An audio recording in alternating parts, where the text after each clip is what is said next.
You've seen the videos? Everyone has. Tourist walks up to the guard doesn't blink, tourist waves a hand in his face, does a little dance, pulls some stunt their mates dared them to attempt for 12 quid and a round of applause. And the guard stands there like God personally nailed his boots to the pavement.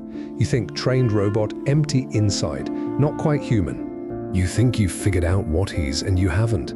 I was standing 15 feet away the afternoon a woman in a yellow sundress decided she wasn't leaving Horse Guards without her selfie. I was a junior officer 3 weeks into my posting, still mapping the geography of my own incompetence, still learning. Which silences in this place meant nothing, and which ones meant something was very wrong. I thought I knew how it would go. I was wrong about that too. Plus, what happened in the next 4 minutes didn't make the news. Pretty much, it didn't go viral. The tourist's phone got what it came for, technically, and she walked away flushed and rattled and not entirely sure what had just occurred to her dignity. The guard never said a word. That was exactly the problem. The first thing they teach you about the ceremonial posting is that it's ceremonial. That's the trick of it. The for what it's worth, bearskin, the scarlet tunic, the absurd grandeur of the whole arrangement, it reads as theater from the outside. Tourists photograph it, plus children mimic it on pavements. Social media makes it a game, a prop, a backdrop for someone else's story, and so the assumption calcifies that the man inside the uniform is also a prop, a mannequin with a heartbeat, a particularly well-dressed piece of palace furniture. I was 3 weeks into my posting as a junior observation officer when I first understood how catastrophically wrong that assumption was. My name doesn't matter for these purposes. Plus, what matters is that I was standing at a secondary observation point along the inner courtyard perimeter at Horse Guards, clipboard in hand, logging movement patterns as part of a routine crowd behavior assessment, the kind of task given to junior officers when command wants data gathered but doesn't want to waste anyone useful on it. I'd a thermos of lukewarm tea that had already given up on being tea and was now simply hot beige water. I'd a pen that clicked incessantly when I was anxious. I'd been clicking it for approximately 40 minutes. The guard at the central post was Lance Corporal Daniel Reeves. I knew his name from the duty roster. I didn't know him. Plus, I knew his record immaculate, no disciplinary notes, commended twice for composure under provocation, which in ceremonial posting terms means someone had tried very hard to make him react and failed fully. He had been on post for 1 hour and 40 minutes. Honestly, parade perfect. Not a shoulder rolled, not a jaw muscle so much as twitched. The woman in the yellow sundress arrived at approximately 14:23. She was early 30s, I'd estimate. Holiday mode, actually oversized sunglasses, canvas tote, the specific loose energy of someone who has had a pleasant lunch and is now operating on goodwill and mild impunity. She had 2 friends with her, both holding phones at the ready, which told me everything I needed to know about the dynamic before she'd taken 3 steps toward the box. She positioned herself beside Reeves with the practiced ease of someone who had done this before at other landmarks, other cities, other silent monuments. She held her phone out. Reeves didn't react. She leaned in slightly. For what it's worth, Reeves didn't react. She angled the phone, tilted her head, smiled the smile of someone performing happiness for a digital record. Reeves stared through her at a fixed point approximately 6 inches past the back of her skull. I clicked my pen. She lowered the phone and looked at the photo, then she looked at Reeves. Then at the photo again, with the specific expression of a person discovering that the universe has declined to cooperate with their afternoon plans. The photo, presumably, showed her grinning beside a man whose face communicated the emotional temperature of an abandoned cathedral.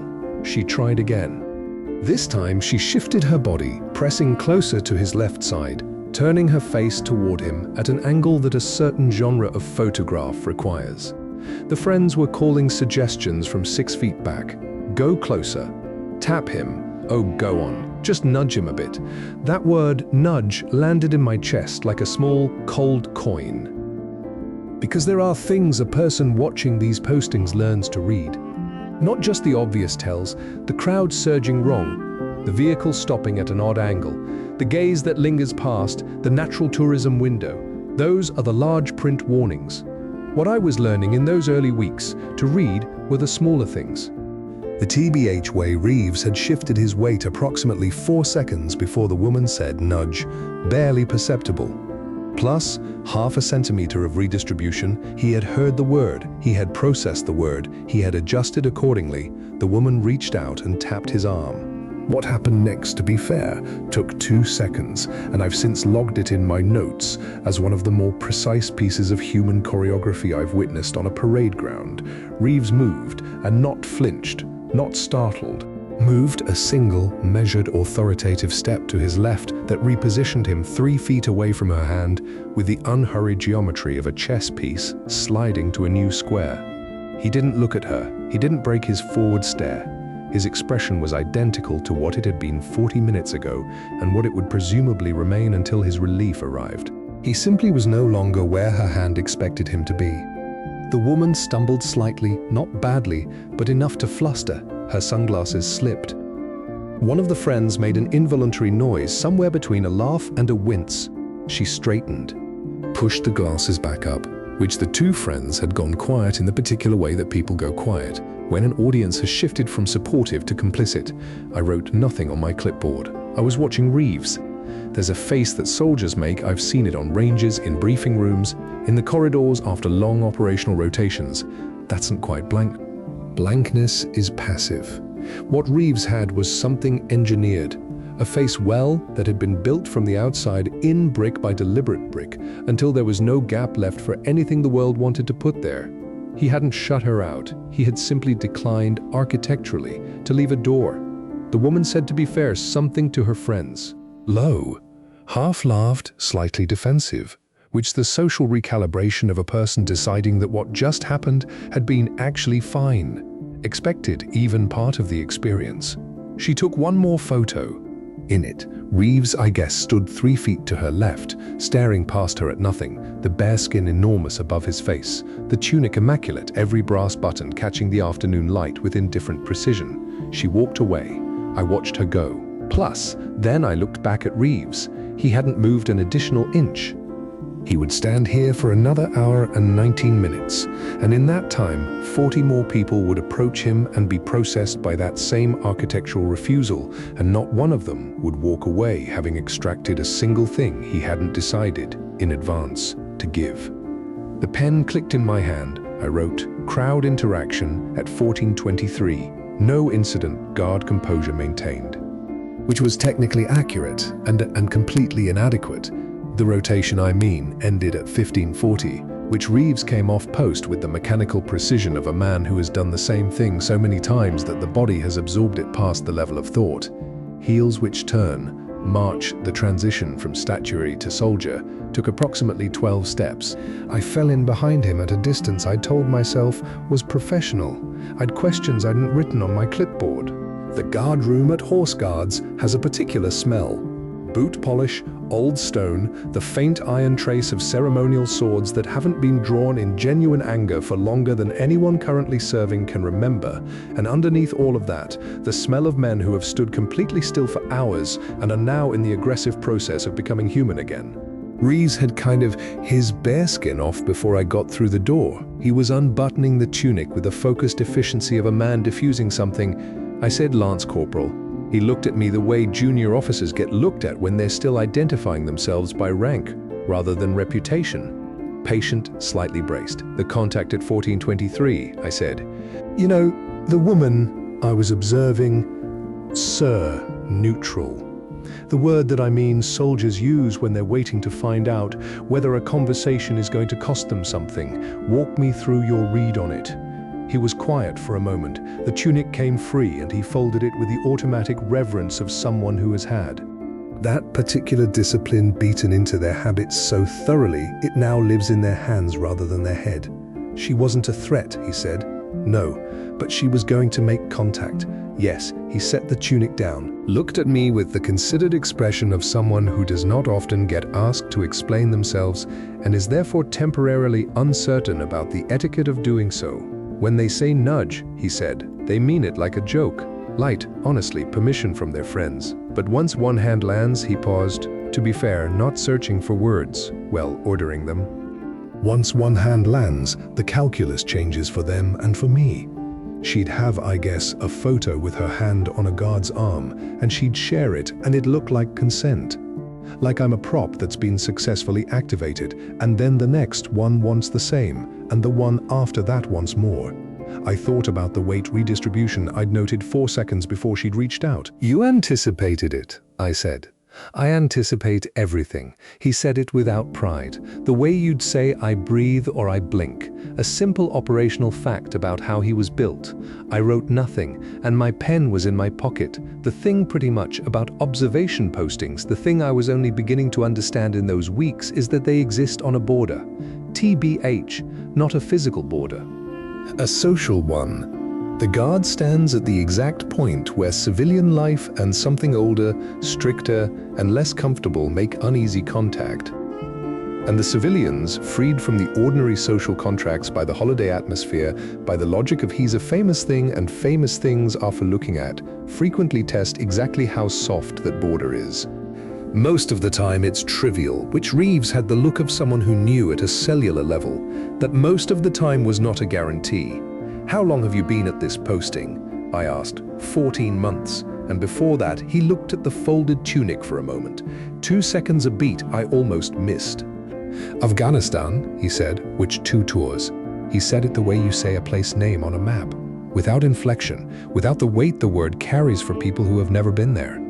I'dn't been there, and I understood, in the space of that 2-second pause, why the stillness on post was not the same as emptiness. It was kind of something else entirely. A container built to hold things that the afternoon tourists photographing their holiday couldn't see and wouldn't believe if told. Reeves didn't stand still because the training required it. He stood still because stillness had become the thing between him and everything he'd learned to carry. The woman in the yellow sundress had reached for that. She hadn't known what she was reaching for. He hadn't let her have it. Another guard, Corporal Ellis, I'd learn his name later, dropped onto the bench across the room. Cracked both knuckles in sequence with the satisfied efficiency of a man completing a ritual. "She came back," Ellis said, to no one namely. Reeves looked up. "After you moved.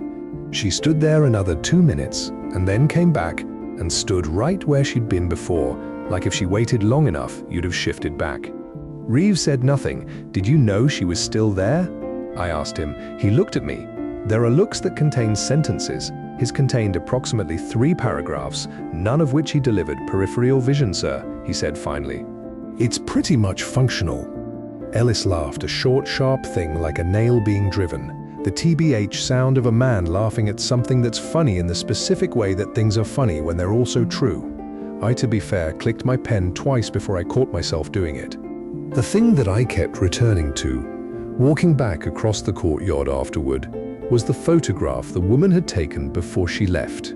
The one where Reeves stood 3 feet to her left, staring forward, giving nothing. She'd taken it as consolation, as sort of a record of an experience that hadn't gone the way she'd planned. She didn't know what was in the photograph. She had a picture of a man standing in full ceremonial dress on a sunny afternoon at Horse Guards. She had also, without knowing it, a picture of 14 months of this and 2 tours before that, and whatever it costs a person to convert all of. That into a face that gives nothing away at 14:23 on a Wednesday to a stranger in a yellow sundress who thought that landmarks were for touching. I wrote in my log that evening, guard showed exceptional situational awareness and maintained boundary integrity without verbal engagement or escalation, which was true. Which was also in the particular way of official documentation, a translation so incomplete it was almost a lie. 6 days later she came back. I almost didn't recognize her. No yellow sundress this time, dark jacket, sensible shoes, the deliberate anti-tourist costuming of someone who has decided they're now on a mission rather than a holiday. She had no friends with her. No phone raised at a preemptive angle. She walked directly to the post and stood in front of Reeves and said, loud enough for me to hear from my secondary observation point, "I want to apologize." I stopped clicking my pen. Reeves stared past her, fixed point 6 inches behind her skull. "I watched a for what it's worth video," she said, "about the posting rules, about what it costs, the hours." Then she stopped, reconsidered whatever word she'd been aiming for. "I didn't think of you as a person," she said. "That day I thought of you as a, I don't know, a monument." The courtyard had the specific acoustic quality of old stone buildings near water. Sounds traveled farther than they should and arrived with more precision than felt comfortable. A pigeon was doing something structural and inconsiderate on the far parapet. A basically tour group was being herded left. Reeves didn't speak. Plus his jaw moved, one kind of muscle, which one side? Barely there, TBH, and the kind of microtel that disappears entirely at 12 feet and is only visible at the close range of someone whose entire professional assignment for the past month has been watching the way soldiers absorb and contain what they're not permitted to release. She waited another 30 seconds. Then she nodded at him. Not for his benefit, I thought, but for her own. The physical punctuation of a decision being made. She walked away. I waited until she'd cleared the gate. I wrote, to be fair, civilian returned to post. Unprompted verbal acknowledgement of prior conduct. Guard maintained protocol. Then I closed my notebook and stood there a moment with the pen lid between my teeth, which is a habit I've been unsuccessfully attempting to break for 6 years, and thought about that jaw muscle. The afternoon briefing was a routine affair. Duty assignments for the following week. 1 administrative note about updated crowd management protocols following an incident at a different posting. I was not cleared to hear details about a reminder that the dress inspection threshold hadn't changed and wouldn't be changing regardless of what certain people had apparently been telling each other in the lower guard room. I found Reeves in the corridor after. She came back, I said, and I know. To apologize, I know. I looked at him. He was in his off-duty kit. Plain clothes that made him look like approximately 70% of the men in this city, the bulk of the ceremonial uniform replaced by the ordinary human volume of a person who was, apparently, not made of architecture after all. "What was that jaw thing?" I asked. He looked at me with the expression of a man deciding whether a question deserves a real answer or a procedural one. He said, "The interpreter they had on my second tour. Farouk, he apologized to me on the last day for not being more useful. For not being able to, he stopped reorganized. He thought we blamed him for the things we couldn't communicate in time. We didn't. Plus, nobody told him that."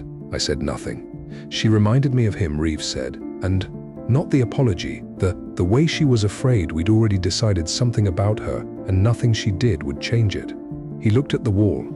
"Farouk," he said again, quieter and like pressing a bruise to confirm it still hurt.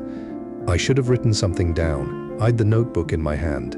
Instead, I was standing in a horse guard's corridor, listening to a ceremonial guard describe a moment from a war in the same flat tone he used to describe crowd management at 1423 on a Wednesday. And the cognitive distance between those two things, the bearskin, the tourists, the brass buttons. And whatever Farouk had looked like on that last day in whatever dust-colored room that had been was not something I'd have formed for. I wrote later in my personal log rather than the official one. Reeves carries things with him onto that post that the crowd cannot see. I wonder if that's the point. Plus, I wonder if that's always been the point. That what makes the ceremony function isn't the stillness, but what the stillness is holding. Then I crossed that out. Then I wrote it again. There's a photo circulating. I've seen it shared twice now in the kind of low-footprint, quiet audience corners of the internet that military families and veterans tend to occupy. It was taken by a stranger, apparently from a distance of about 30 feet. No selfie angle, no grinning face in the foreground, just Reeves on post. The light is afternoon light, the particular London gold that appears for approximately 4 weeks a year before retreating into grey, and it's catching the tunic and the brass and the side of his face at an angle that makes him look carved, permanent. Like something that was built before the buildings around him and will remain after. The caption from whoever posted it reads, "This man stood for 2 hours and nobody ever really saw him. I keep thinking about that jaw muscle, and I keep thinking about Farouk. I keep thinking about the woman walking back through that gate with her sensible shoes and her quiet apology, and Reeves receiving it with a face like a sealed door, and the thing that happened in the 1 inch of his jaw that protocol couldn't fully reach. He never said a word to her. Both times, that's not the same as having nothing to say.